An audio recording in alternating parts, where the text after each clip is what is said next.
Hello there. Today's episode of Separate Bathrooms contains discussions of suicide and mental ill health. If this raises any issues for you, support is available through the following services. Call Lifeline on 13 11 14 or visit lifeline.org.au. Call Beyond Blue on 1300 224 636 or visit beyondblue.org.au/forums. Call Men's Line Australia on 1300 789 978 or visit mensline.org.au. All the information we just listed will also be available in the show notes of this episode. There's so much fear around talking about it, and every time I do speak to someone, they quietly whisper, "Oh, I know someone who went through that." Yeah. And it happens all the time. And I think, well, why aren't we talking about it? And they say to me, "It's amazing that you are talking about it." And I think, well, of course, what other option is there? Hello and welcome to Separate Bathrooms. I'm Brahe-Daddo. We would like to acknowledge the Gadigal People of the Eora Nation, the traditional custodians of this land, and pay our respects to the elders both past and present. Hey, Cam Dad. Hi, Al Dad. I like that Ali name Dad. for you. I like it too, actually. Yeah, it's good. Rolls Yeah. off the tongue really easily. Yeah, it's almost as good as love songs. That is the quintessential nickname for you, though. Well, that's the smooth nickname. I know. Cam Dad's good though. Cam Dad's good. It's growing. It's easy. Yeah, it's growing. Hey, hello to you, whether you're a long-time listener or first time here at Separate Bathrooms. You know that we are a relationship podcast. We've been fortunate to cover a huge number of topics across the spectrum that the label relationship covers. And today's theme is one of the tougher ones to talk about, but we feel this is an important one to discuss for a number of reasons. One being the ripple effects that it has on our relationships and beyond, and certainly into our communities. Yeah, a couple of years ago I lost a friend, and his funeral was one of the saddest events that I've ever experienced. And it just seems that, well, I know it is. Suicide's a tragic waste and an avoidable loss. It's got a devastating impact on other people. Consistently, over the last 10 years, the number of suicide deaths was approximately 3 times higher in males than it was in females. And middle-aged men have been the highest standardised suicide rate. Now, today, we don't have a celebrity or someone who was super well known. But today we have someone really special who has come to us to offer her story. Now, Gemma's story deals with the suicide of her partner. In the wake of the tragedy of losing her husband, Gemma Stevens wants to assist others by telling her story. Please welcome Gemma to the bathroom. Hi, Gemma. Hello, thank you for having me. Oh, thanks for coming in. Were you okay with all that intro? Yes, all good. You're the first. You're our very first person that we've done an intro in front of. Normally we'll do, really? when we shut people out of the bathroom, we bring them in, we've got a big sound effect that happens. There was no quick edit of anything you had to take out there because I was in the room. There you go. No, not that we know of. I felt a little tense. It's great to have you here. Thank you. Yeah, and thank you so much for talking with us about a very sensitive and a very painful subject. And just please let us know if you're uncomfortable with any of the questions. And, are you okay to talk about Adam and losing him to mental illness? Yeah, I am. And it's something that I've been okay to talk about, before Adam died. He was very open and he was very vocal about his battle with depression, which has been amazing because so many people had an insight into kind of his battle, in the lead up to it as well.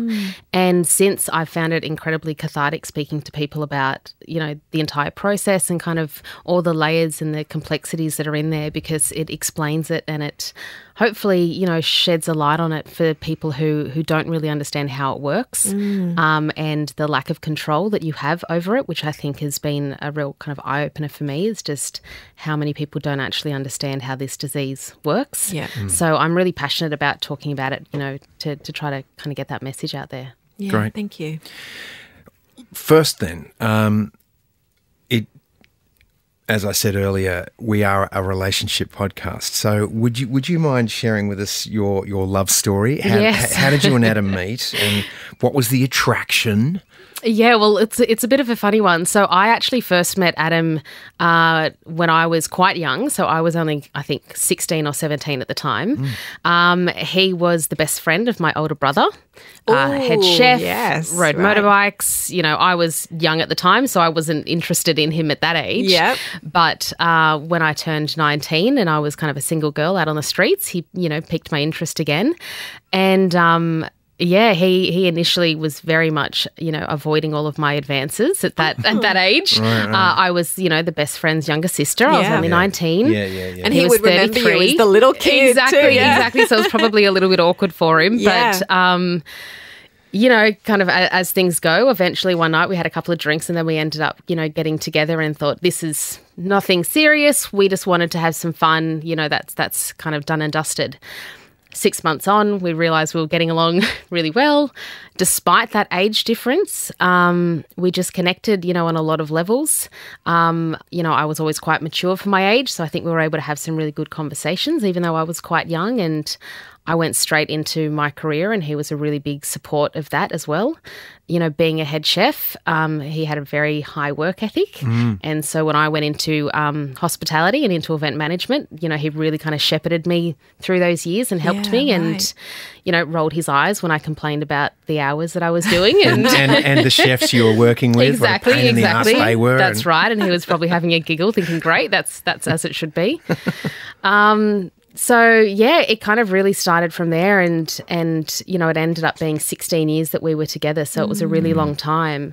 And, now I've certainly been reflecting on how much of my life he was there. He was there for me, especially, all the big milestones and, turning 21 and then kind of, becoming a mum and going through all these different career progressions. So he's, was really there for a huge part of me becoming an adult, really. And then, that's right. A mother and so forth. So, yeah.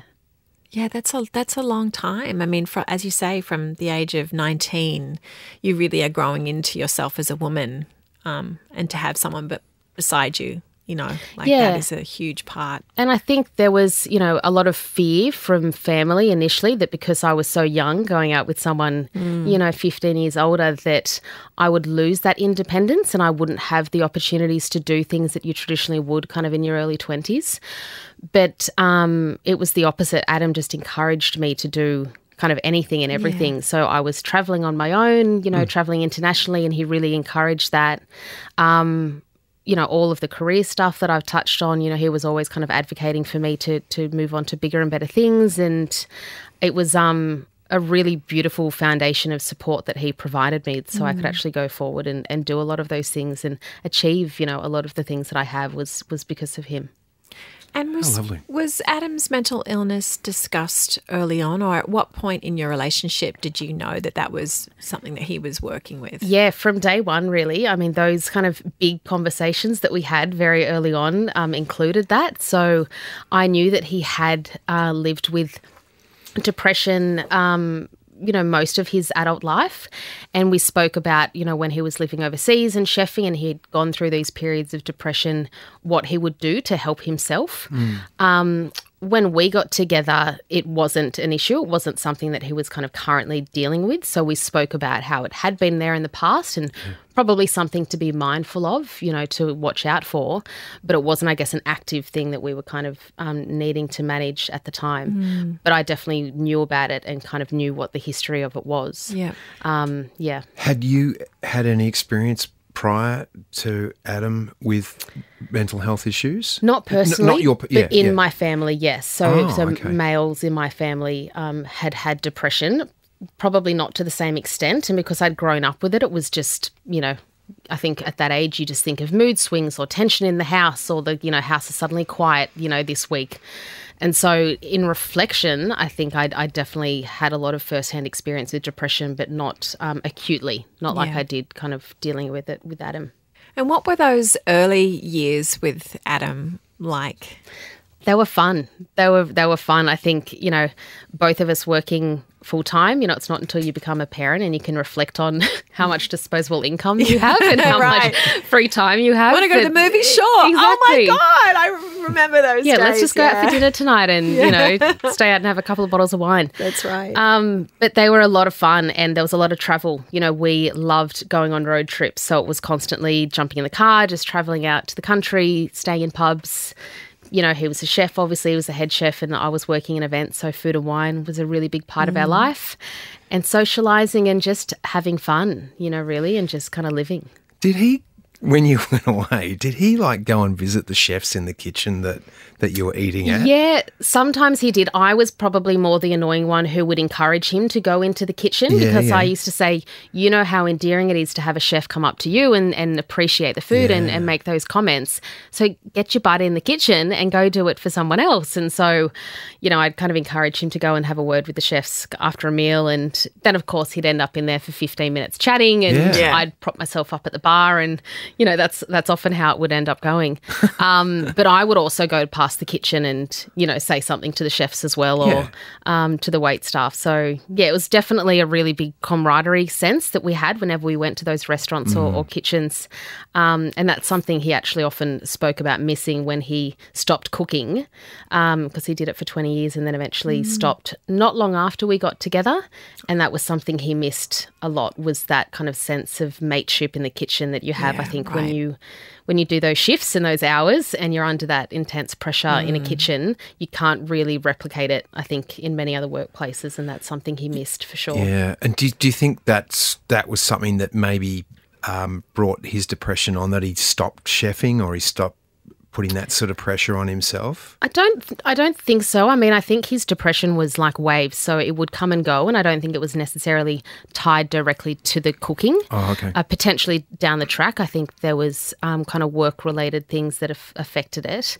But I think, the social aspect of being in a kitchen can work both ways. It can actually be incredibly detrimental to your mental health. Yeah. But then you're also in the trenches with people who are right there with you. So you've got that sense of kind of support around you as well. Sometimes being busy is a good distraction too. So, that's sort of more along the line of thinking that I was thinking, that, he was distracted by being busy doing what he did. Yeah. How would he deal with those episodes when they came in waves? What would he do? Generally surfing, getting out in the water, riding his dirt bike or his track bike, and socialising with friends was really kind of the three things. So, getting out and being active, being outdoors, being out in the sun, and then really having a good, friendship group around, not just family who I think need to be there for you, because they're blood. I think the difference is that when you've got that support network of friends around you, it's different. It's a different sort of support. It's a voluntary support almost. Yeah. So tapping into those things really helped him. And generally it might be like a day. He would have kind of a bad day and then he would do a few of those activities and then that would kind of right himself, and he was able to move through it. Because depression can get obviously to the point where, you don't want to get out of bed. And how did he sort of know, could he feel the depression coming on him and he knew that was the action to take, or was he able to actually get himself out of that bed and go surfing? Yeah, it's funny you say that, because I think what a lot of people don't understand about depression is that it completely robs you of your will to do anything. Right. So many people have said to me, why couldn't Adam have just, made himself happy, or why couldn't he have just gotten himself into a better mood? And I've had to explain, and this is coming from someone who, I don't have depression, but I've lived alongside it for a long, long time, is the desire to get better and the desire to get out and be happy is not there. It's not there. That's what the disease takes from you. So that's why I also think people with depression are probably the strongest people I know, because exactly what you were just saying, Ali, you have to get out of bed. He had a family to support and he had, a job to do essentially. So fortunately for me, he never really had those episodes of just not wanting to get out of bed, because he was such a strong, stubborn person that he just did it regardless of how it made him feel. And that kind of proves, I think, how strong he was, despite how strong the depression also was. What I think contributed to his decline, though, is that he would still get out and do the necessary things that he needed to do to get through life, which was, supporting the family and making sure that money was coming in. What he didn't do was seeking those friendship groups and making sure that all of those kind of fringe, benefits that he had around, our little nucleus family were giving him the support, and that's what dropped away, and that's what he lacked the desire to chase and kind of foster and make sure that we're still there. So he'd get out of bed and go to work, but he would, let the friendships go. Yeah. And then despite, the encouragement from me, it has to still come from kind of that one person. So, the dirt bike stopped getting ridden, and then the surfboard stopped getting ridden, and that's kind of what dropped away. Were you able to ask him questions like that, like that you haven't used your surfboard, mate? Yeah, one of the biggest assets I think in our relationship was how much we communicated. So we were very open, and I would say to him, "I'm noticing that you're declining, so." What's happening? Why don't you go for a surf? Why don't you go for a ride? And we would talk about that. But I think the tricky part of being in that support role is that it erodes you as well. Yeah, because you might feel like you're telling him what to do. Exactly. And, no one wants to be told what to do. No, and, you get defensive when you're being given advice sometimes. So, I think especially he probably... from your partner. Yeah. Yeah. When you're having that conversation with, a 1 and a 3-year-old at your feet as well, it's not always the best times to have those conversations. So... I would definitely encourage him to do those things, and we'd have really big open conversations about that. We'd talk about, him reaching back out to see a psychologist, different sorts of medication. But at the end of the day, you can't force someone to do something. You just need to kind of remind them how it makes them feel when they do it, and how they can avoid, getting worse if they do those things. But that's the real struggle, I think, of a support person, is you can see someone in front of you declining and you know what needs to be done, but your control only goes so far.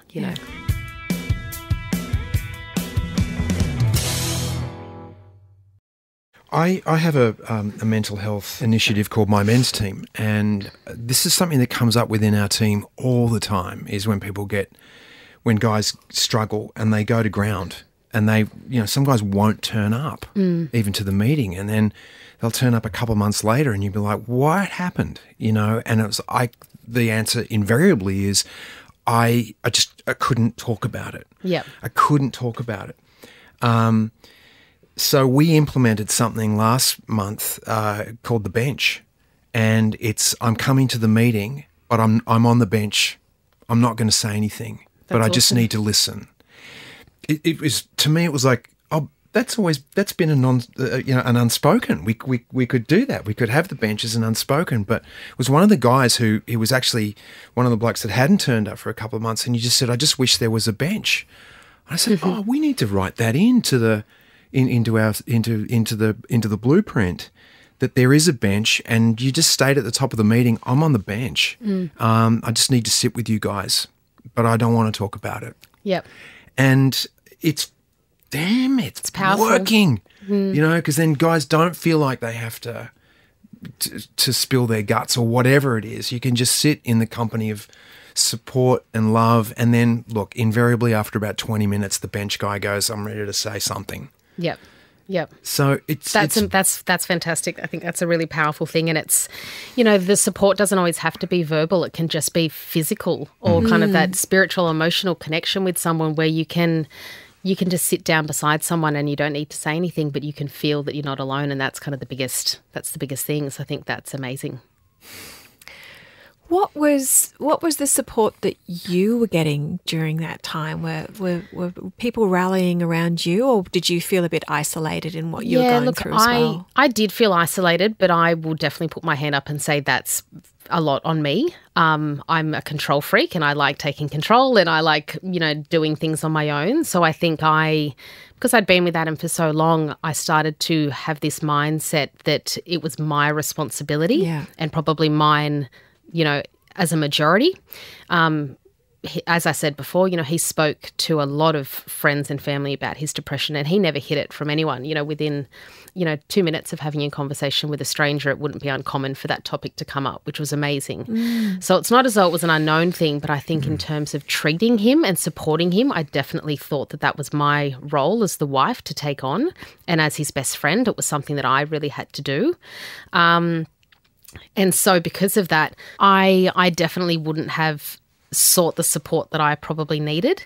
And because I knew that I didn't have depression myself, it's very difficult, I think, when you're in that position to think, oh, well, I need help, Yeah. All of your energy is going into someone who does have clinical depression and anxiety. Yeah. They're the ones who needs the most help. So I think it's difficult to sometimes justify getting your own help. Yeah. But I would still speak to friends and family, and I would, say, you need to speak to your mum about this, or you need to speak to someone else in the family. I need to tap out for a while because it's just kind of a little bit too overwhelming. But I do think that reaching out to my own support network probably should have happened earlier. I think if I had have done that, then Adam would have been able to stop relying on that, so much support probably from me earlier on, and tap into kind of some other bigger support networks who were prepared for that role, because it is quite a big role, kind of being that support person for someone who has such severe depression towards the end. Yeah, I mean, you're dealing with 2 little girls as well. You're full-time work, two children, and your partner is, struggling with mental health. I mean, that's a basket full. Yeah. That's a really full basket for you. So, I mean, it's a testament to the strength that clearly you have.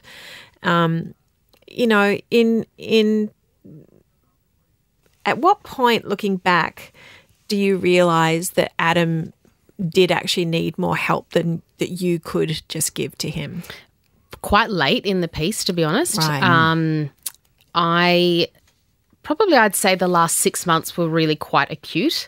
And during that time, I was really finding myself out of tools, which I'd never come across before. So I'd always had all of these tools that I could tap into, reminding Adam to go for a surf, or saying, let's jump in the car and do a road trip today and go to a pub, and just doing all of these things that I knew would be these like glimmers of, happiness that we'd had and we'd built kind of over our 16 years together. And I really found that kind of over the last, 6 months, maybe up to 12 months, those tools weren't working anymore. And that's made me question, I'm probably not the person that can be giving Adam this support anymore. At the same time, I think Adam also got to a point where, because I had been in that role for so long, he couldn't see past me being that support person for him. So it was a struggle for him to be able to tap into any other resources. Right. Even though we fought for it, and eventually he did. So, during that probably 6 to 12 months time, that was really where I noticed, that I had that lack of tools to be able to really help him. And I should say that during that time, I tapped into the resources that are available out there. I tapped into a lot of, advocacy groups and a lot of the organisations, mental health organisations that are out there.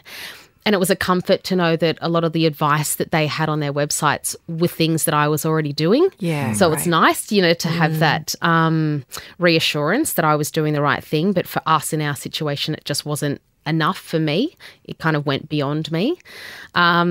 So it really got to probably the final kind of 2 or 3 months, before he died, that it got to a point where I said, I've got to tap out here because I've got nothing left to give. Yeah.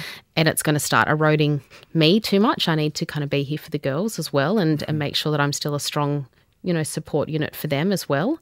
And then he really started to, reach out to a lot of professional advice and, hypnotherapists, psychologists, researching a lot of different medications, researching psilocybin medication as well, and treatments. But it's such a shame. Shame seems like such a lacking word.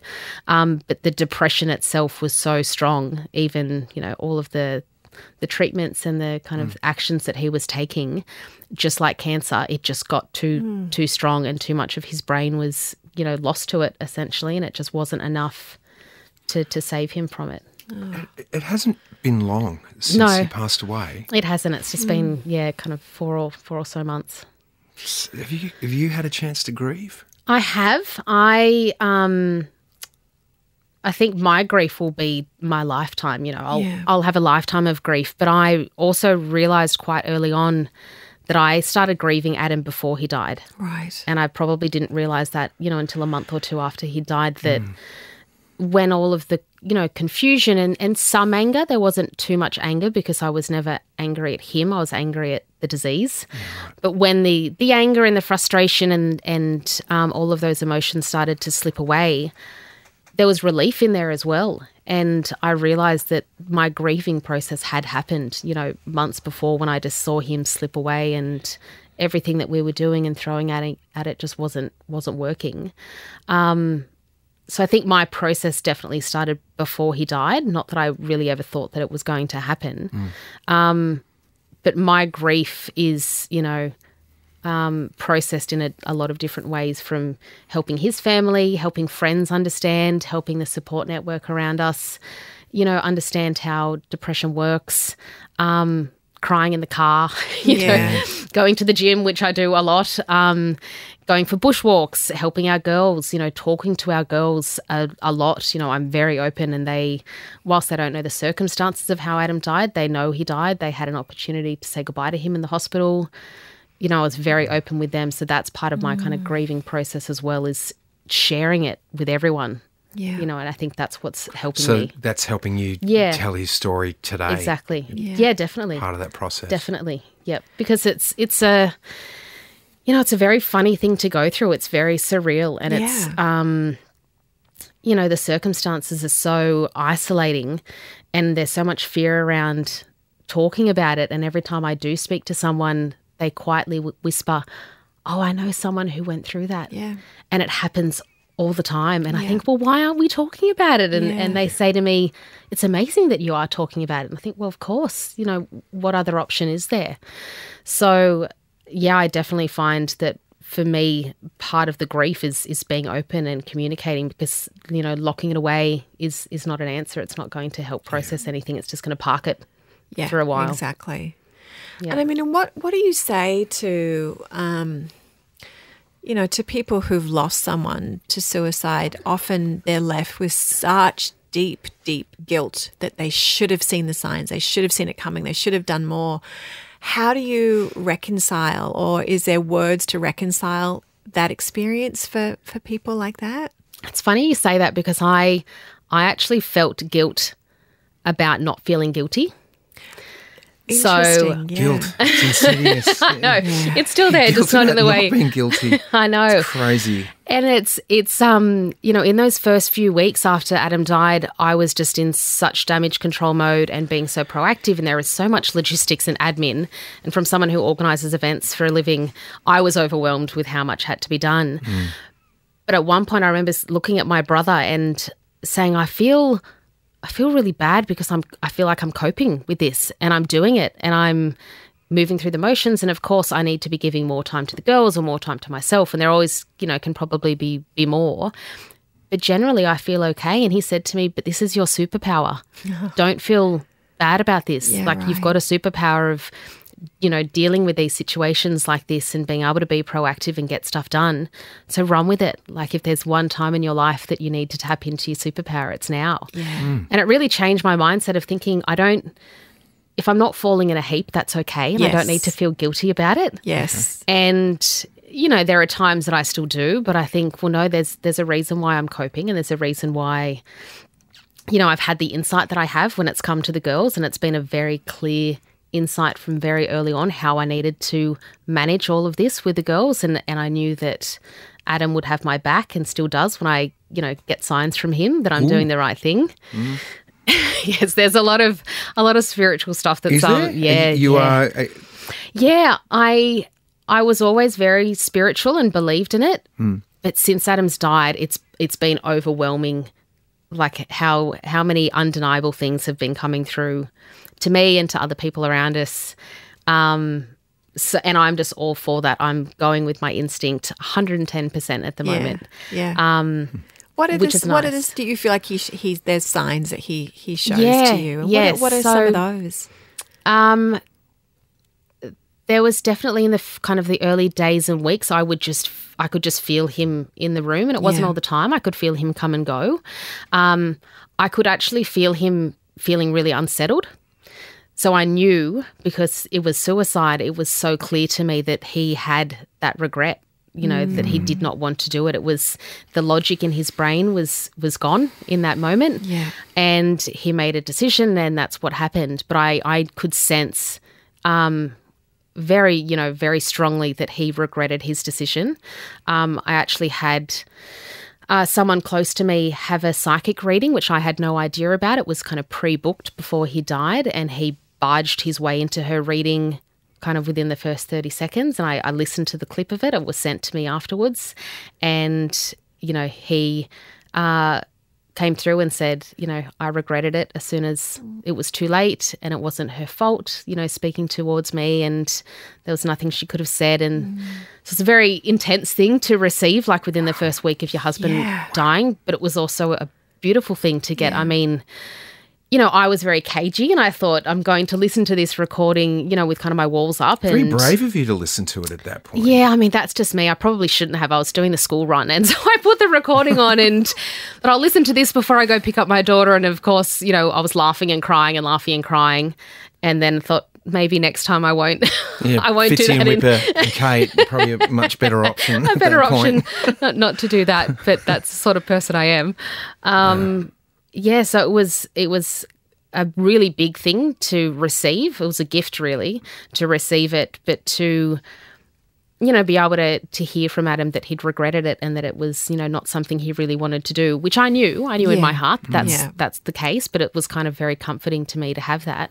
But also for the girls, that's something that I will share with them down the track when they're much older, and they question, why did Dad do this when he spent the morning with us? Why did he then go and do this afterwards? I can say, well, it wasn't Dad, Yeah. It was the disease that made that decision for him. And, if you want, girls, I've got this recording that happened to just be given to me, within days afterwards, and Dad talks about not wanting to do this, and that he regretted it as soon as it was too late, which in my mind was the clarity that obviously came over him when he'd kind of physically gone. There was that sense of, I think, calm and clarity, and then that's obviously when he decided that was not the right move. So all of these quite momentous things have helped in that grief process as well. I think that I've been afforded a lot of things that not many people do get, and I'm tapping into them, and I'm taking them on board, and that's really helping me grieve. It's probably quite quick. It's probably quite a quick grief process compared to other people, but that's, for me, feels right, and I'm just running with it. Mm.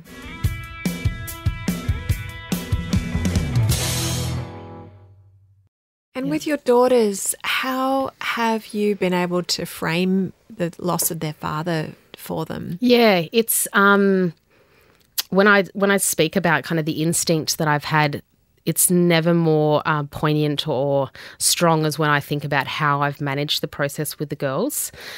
For some reason, as soon as it all happened, within hours of Adam, committing suicide, where he was in ICU, so he didn't die instantly, I knew how I needed to manage the situation with the girls, and it was a combination of in the present time, but how they would process this information and this trauma in 10 and 15 and 20 years' time. So every decision I made was so that I felt comfortable answering those questions in 20 years when they say, Mum, why did this happen, and what were the stages and the steps in the timeline. So when I was in the hospital and I got told by the doctors that afternoon that Adam wouldn't survive what had happened, I knew instantly that immediate family could be in that hospital room and say goodbye to Adam, but the girls needed the opportunity to be there as well. From, I think, two parts. One was that I wanted to give them an opportunity to have a real physical and visual connection between seeing Dad that morning and then Dad dying. I thought it was really important that they had an opportunity to see the hospital and be in that environment and just have a memory of there was a stage in between. I think that was quite important. But again, so that they had an opportunity, to say goodbye to him, and they didn't have to. My eldest daughter was a bit nervous. She just wanted to kind of stay at the doorway, and we had a hug and we said goodbye to Dad from that point. And the youngest one was happy to kind of go straight in and say goodbye and see him. But I felt that was really important to give them an opportunity before any extended family, before any friends came. They had the right to go in and have that kind of moment with him and say goodbye. So that, you know, when they ask me these questions down the track, I can say, well, you had, you know, as much right, if not more than anybody else, and you weren't cut out of any process. So they don't know the circumstances of how Adam died. They don't know that it was a suicide, and they will get told that information. But later on, when I think it's appropriate, I think my instinct is telling me it won't be as, you know, far away as what I would like it to be. But they know that, you know, Adam, when I found Adam, he wasn't breathing, and that, you know, the ambulance were called, and that, you know, I did everything I could. I gave him CPR, you know, to try to save him, and he went to hospital. And so I'm very open and honest with them in as much of a age-appropriate way as I can be. My 6-year-old is incredibly inquisitive, as I think most kids that age are. So she wants to know lots of details and often asks about, you know, those details. So that's a constant thing to navigate, is those questions kind of popping up out of nowhere. You know, and then they were aware that Adam was in hospital and that he hadn't died yet, but he would die. He was an organ donor, which was absolutely amazing. So they knew that when that surgery went through, that's when Dad actually died. And I told them before anybody else. So they had that information before even any other family. So, yeah, it's just been a real, you know, mother's intuition and gut instinct process that I've been following. And so far it's serving me right. So I feel I've just got to keep tapping into it. Incredible presence of mind that you have to be so kind and thoughtful, you know, to be thinking, to be able to think like that in such a difficult moment, you know. Yeah, to be in the moment, but also think of the future, to think the impacts of each moment at this point in time, to know the steps to take. Yeah. And that's taken me by surprise, to be honest. And it's you know, again, it's a very spiritual thing, and it kind of will sound odd, I'm sure, to some of the listeners, but something that's really, I guess, come to my mind is that I feel almost as though I've lived a life before that's prepared me for this. I just can't explain why I do feel confident, and I feel like I have the wisdom to do certain things and make certain decisions, especially around the girls, in a split second.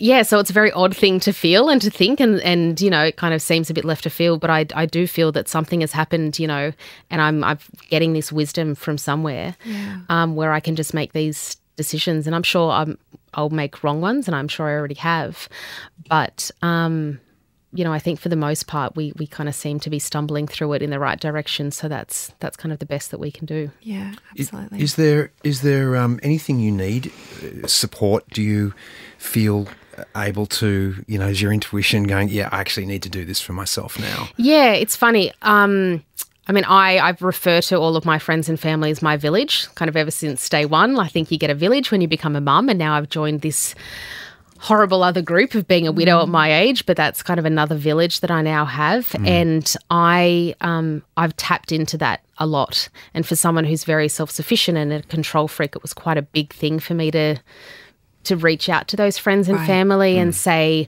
you know what, I actually can't be around the girls right now because I'm going to snap. I'm just going to get so angry I'm going to snap at them, so I need to leave and go for a walk.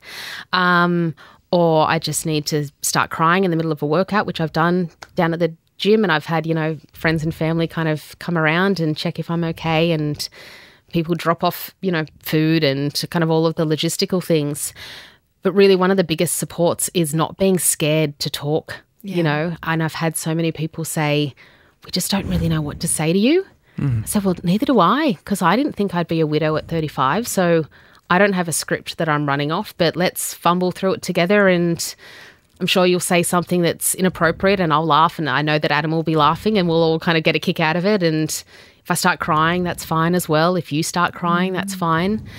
So I think the biggest thing that I have needed and I've been fortunate to receive is just you know, that interaction with people, and people not being afraid to come up and talk to me. You nothing anyone is going to say is going to remind me that Adam's died. I'm well aware that he's died. So don't be scared of saying his name or, telling a story, because that's a huge comfort, and it's something that I can share with the girls. There are stories and anecdotes out there that I'm not aware of. So it's a gift for me to get those and be able to pass them on to the girls or photos or, anything. So it's just that connection and interaction is really the biggest support that I can get. Is there anything that you, if you come across someone, which I'm sure you will, who is in a similar state of mind as Adam was and the struggle he went through, is there anything or any advice that you could say to that person that you feel might assist them? Yeah, I think it's really, for me, and I've obviously been reflecting on this a lot, tapping into friendships, I think, is the biggest thing. Okay. I think when you're connecting with someone who doesn't need to be there for you, but they want to be there for you, that means more than anything. So your family generally need to be there for you. Your colleagues need to be there for you. Your friends don't. You, for the most part, you choose your friends. So I think really when someone says, if you need something, give me a call, do it. It's so hard to do that, and you don't have a desire to do it, but try to fight for that desire. And say, yeah, actually, I would like to go for a coffee. And you don't have to talk about your depression. You can just talk about a movie or a book or a TV show or something on Netflix. And it's the same, I guess, concept as, the bench. You can just go for a walk, sit at the beach or, go for a bushwalk and not necessarily talk about it. But I think just not being alone is kind of one of the biggest things. And, on the other side of that, when people say to me, how could we have helped? What else could we have done? You need to be forceful. And it's not something that I think I've heard many people say when it comes to depression. Everyone likes a kind of soft approach and soft touch, but that doesn't always work. So there are amazing campaigns out there like Are You OK Day, but that's the start of it. And if someone says to me, are you okay? I go, oh, yeah, I'm fine, because I can't be bothered to give but follow it up with 2 more questions. Exactly. Go a little deeper. Exactly. Or say, I'm actually going to ask this person if they're okay in front of them. I'm just going to turn up to the house, or I'm going to ask them for help.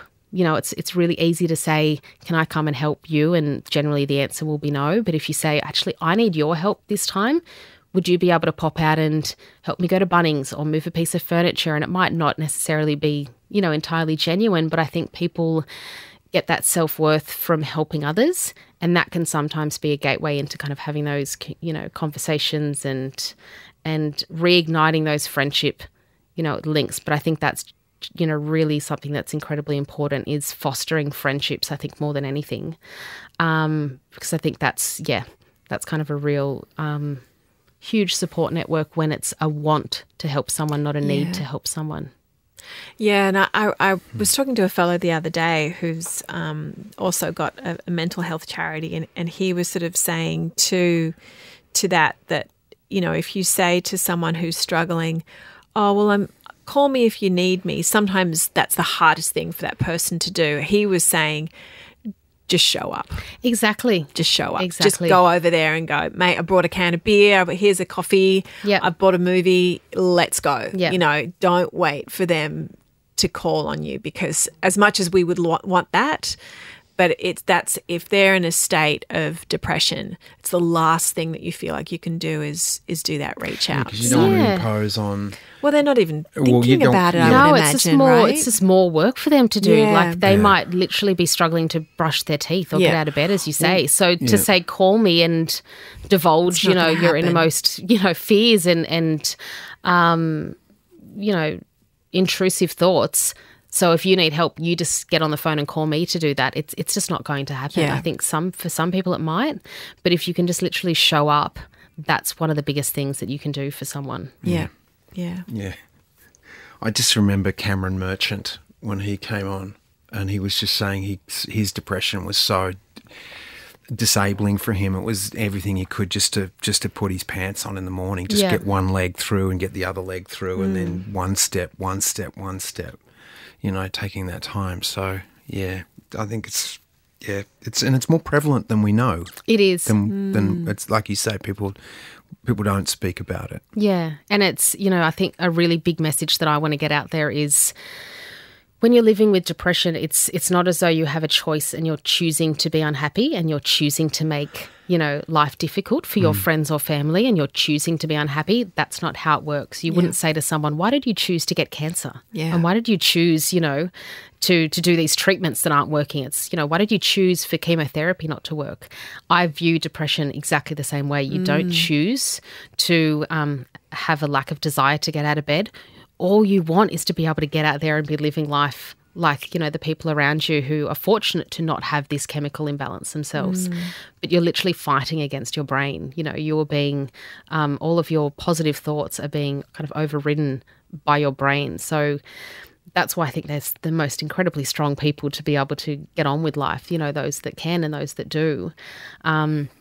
So, that's, I guess, the biggest message is understand how it really works. I think that's kind of a huge support thing that you can do as well, is actually do some reading and understand how it works. And then you can probably have a bit of a better conversation with your mate who you think might be struggling, and you can articulate how you think they might be feeling, and you can then really start to have those connections. Yeah. And it's hard and it's scary. But if you really care, you'll do it. I think if a mate says, can you help me move house this weekend? It's going to be hard and it's going to be tough and you probably don't want to do it at the time, but afterwards you'll feel really great for doing it. Yeah. And it's the same having a conversation with someone with depression. You're probably going to be a bit nervous and think this is going to be hard. I'm not going to know what to say.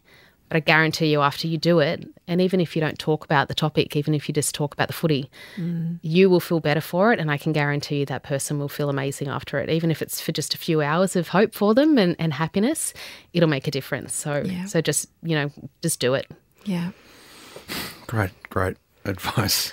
And there is, there's a lot of... there's a lot of people out there living with mental illnesses and they're having happy lives despite of it as well, which I think is really important as much as it's, as much as it can be so impactful in their lives. There are people who are able to have a family, like Adam did, fall in love, and, I think it's amazing those people that fight that fight and continue to take the steps forward and look for as much assistance as they can, if they can. I know we've spoken to Osher Ginsborg. He's talked about the same thing. Cam Merchant. I mean, we've had a few people on that. Yeah. I think that's a really important point, because so many people have said to me, were there any warning signs? And yes, there were. There were, yeah. There was a decade of warning signs, and there was probably 1 or 2 weeks of quite intense warning signs that we were addressing. So don't think because there's a warning sign and someone's being proactive about it and, effectively dealing with it, that it's problem solved. Yeah. And that's obviously been a really, quite traumatic thing for me, is that there were so many warning signs, and I've obviously thought back through those. But ultimately I know that there was no avoiding, I think what happened. There was so much that Adam was doing to fight his depression, and I actually don't know anyone who's done more than what he has done. So, people can live those really happy lives and be seemingly fine from the outside. But on the other hand, they can be very vocal about it, and there can be a lot of warning signs. And it doesn't necessarily mean that one is better or easier or more cured, than the other. It's a constant battle that always needs to be fought. So I think that constant check-in and asking and not assuming, as we do, especially when we're looking at social media, not, assuming life based on the highlights reel, that's a really important thing. Just always keep checking in, Yeah. Yeah. Gemma, thank you for coming in. My pleasure. Is there anything more that you want to say? Yeah, look, I do actually. I really want to highlight the fact that Adam was an organ donor, which until I went through this process with him dying, I had no idea how rare it still was. He and I had a conversation about organ donation years ago, and we both put ourselves on the register, and it was just the norm for us. So it was quite a shock when we went through this process in the hospital, just how rare it actually was. So I think really want to encourage people to get on there and do that, as much as they can. Adam was incredibly fit and active, which really helped his depression. It was a huge outlet for him. It also meant that he was so healthy when he died that he was able to save 4 lives. His heart, his liver and both of his kidneys all went to 4 separate people, which is an amazing legacy that he's left, and it's something that I look forward to sharing with the girls when they're old enough. Yeah. But that's something that I really want to, share as well, is to really encourage people to jump on there and actually have those conversations with their partners, because I can talk to the fact that it'll come up sooner than you think in some scenarios. You don't think you'd ever have to see that happen or live that out, but you might have to. So have the conversation and, get on the organ donor registry, I think, is a really big message I'd like to put out there too. Yeah. Okay. Thank you. Remember that support is available. You can talk to a GP or a health professional. We've also included information for helplines and resources in our show notes. Gemma, you're brave and kind. Thank you. Thank you. Thanks so much for your time. Thank you for having me. That was a really important conversation. Yep, it was. And I truly hope that, if you know anyone that's struggling or you're struggling yourself, that you do seek the help that you need, or you reach out to someone that does need the help. Yeah. As I said, that all those resources are in our show notes. So check it out. And Gemma was, as I said to her, very kind and brave and gracious, and said some amazing things then. So she sure did. I'm kind of just sitting with it. Quite nice. We'll catch up on the next episode of Separate Bathrooms. Thanks so much for listening.